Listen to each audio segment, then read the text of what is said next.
Hello, my friends. I hope that you're all doing really well and that you and your families are healthy and okay.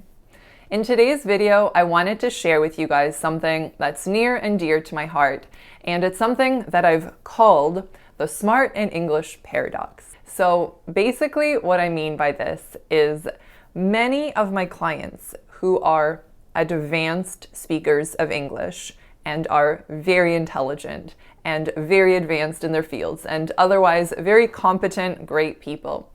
Many of these folks tell me that when they say a word in English and they're not sure how to pronounce it, or if they know that they're pronouncing it incorrectly, it makes them feel unintelligent or stupid or otherwise incompetent.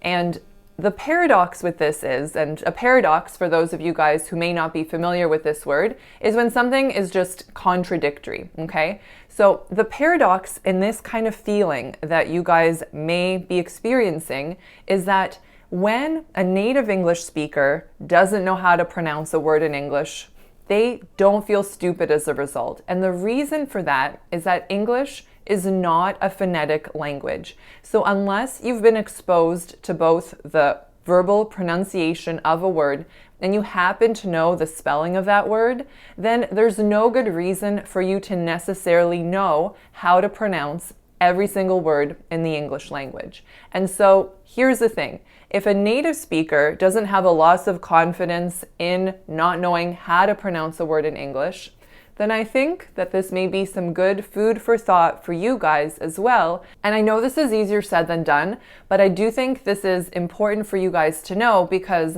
a native speaker may say a word completely incorrectly, and then when someone corrects them, they'll just be like, oh, I didn't know that. Good to know. And they'll make a mental note of it and move on. But this experience won't actually affect their self-worth or their self-confidence, and they definitely won't leave the situation feeling less intelligent or, for lack of a better word, stupid.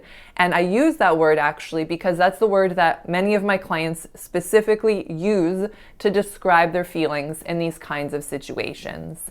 So to dive a little bit deeper into this topic, you guys, today I'm going to be sharing with you guys 10 words that I had no idea how to pronounce in the past. And actually some of them I literally was looking up right before this video. So words that I still am not fully confident on how to pronounce.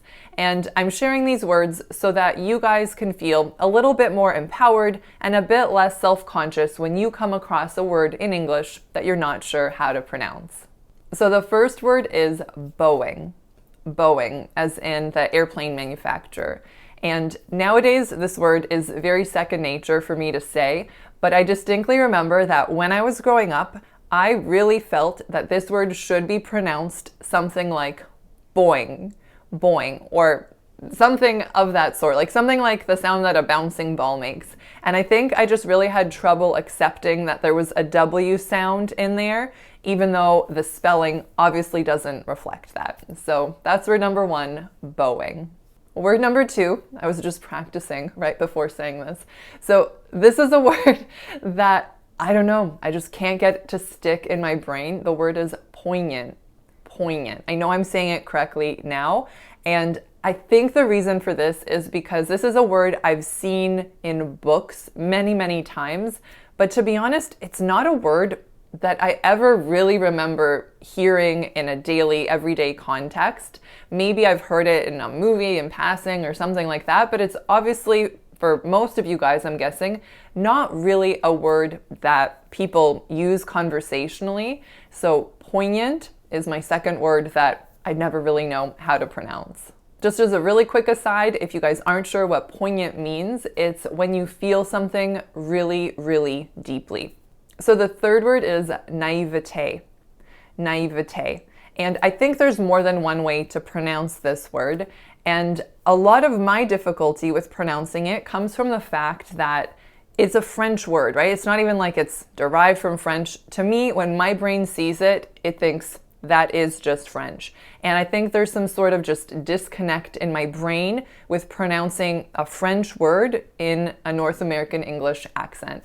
So this is one that, even though sometimes I've wanted to say this word in a conversation, I've caught myself holding back because I wasn't 100% sure on how to pronounce this word. That being said, I don't think holding back and not saying a word is a really effective method for ever learning how to say the word. So I want you guys to kind of keep this in mind. If there's a word that you're not sure how to say, let's say you do say it out loud, and let's say it comes out completely inaccurately and not like you wanted it to come out, at least you'll get that feedback and then you'll be able to practice and say it better the next time. If you do what I did with naivete, then you're never going to allow yourself to say the word out loud, and then you'll possibly never know how to say it because you're just never saying it. So learn from me and say the words you're not sure of and use whatever comes out to shape your English further in a positive direction. So the next word is Worcestershire. Worcestershire. And I kid you not, guys, I learned how to say this word for the purposes of this video. Now I'm really primed for Worcestershire, but when I'm not thinking about it, if you were to ask me, how do you pronounce this? I would say something like Worcester, no. See now I'm really primed for it. I would say Worcestershire, Worcestershire, or Worcestershire, or something totally ridiculous. But so this one, it's a common ingredient in a lot of recipes, and I've never said this word out loud in any meaningful context, but it is in fact pronounced Worcestershire. Word number 5 is Bowie. Word number 5 is Bowie. Bowie, like those flotation devices that you see. And this one, no joke again, I learned this word like a few weeks ago. I always say Bowie, and I don't know why, but it's not a word that I grew up hearing. It has a weird spelling, and my brain just hasn't wanted to learn this word, but it is in fact Bowie. Word number 6 is quinoa. Quinoa. So this word very naturally comes out because quinoa is something that I used to cook with, and it's a word I say. However, I remember distinctly when I learned this word, I thought it was Quinoa, which is how you would say it if English were phonetic, but it's not. So it's not quinoa, it's just 2 syllables, quinoa, quinoa. So the next word is in fact one that I'm still not 100% sure how to pronounce, and I think the reason is that people just pronounce it in different ways. So I think that the majority of people pronounce it as Acai, and I think this because I looked it up on Youglish. However, I found articles in which people say, oh, people pronounce it Acai, but it should be pronounced acai. So to me, I like the sound of Acai better, but to be honest, other than on Youglish, I've never really heard anyone use this word out loud that actually was 100% sure of how to say this one. So I say, do what you like better, Acai or acai. Word number 8 is orthodoxy. And this one is really interesting to me because it's actually the title of a book that my husband was reading a while back, and I refer to the book as orthodoxy. Now, this to me is really interesting because it's a good example of how our brain just prefers the input that it's received. So what I mean by that is, I have never really heard people saying orthodoxy in real life very often.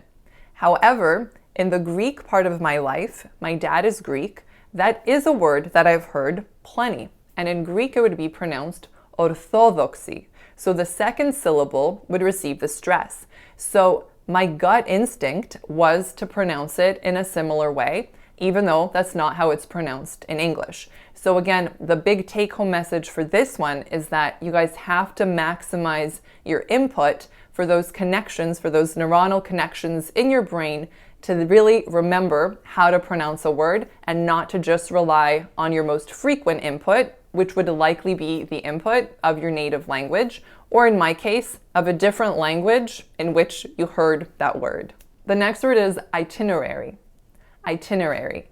So this word, I actually don't remember how I used to pronounce it, but I do remember that this word was impossibly mysterious and I had no idea how to pronounce it for a very long time. And word number 10 is paradigm. Paradigm. And for the longest time, I thought that this word was pronounced as paradigm.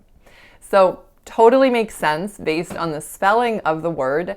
And this definitely isn't a word that I grew up hearing. It's more so a word that I started hearing and using in my professional life. So again, it makes sense why I had no idea how to say it. There's just a really big mismatch between the pronunciation and the spelling. So those are my 10 words, you guys, and I hope that this video was helpful to show you guys, to convince you guys that unless you know what the pronunciation of a word in English is, you won't know what it is based on the spelling, and it's not a reflection on your intelligence or your competence or anything like that. It really just comes down to exposure and then memory.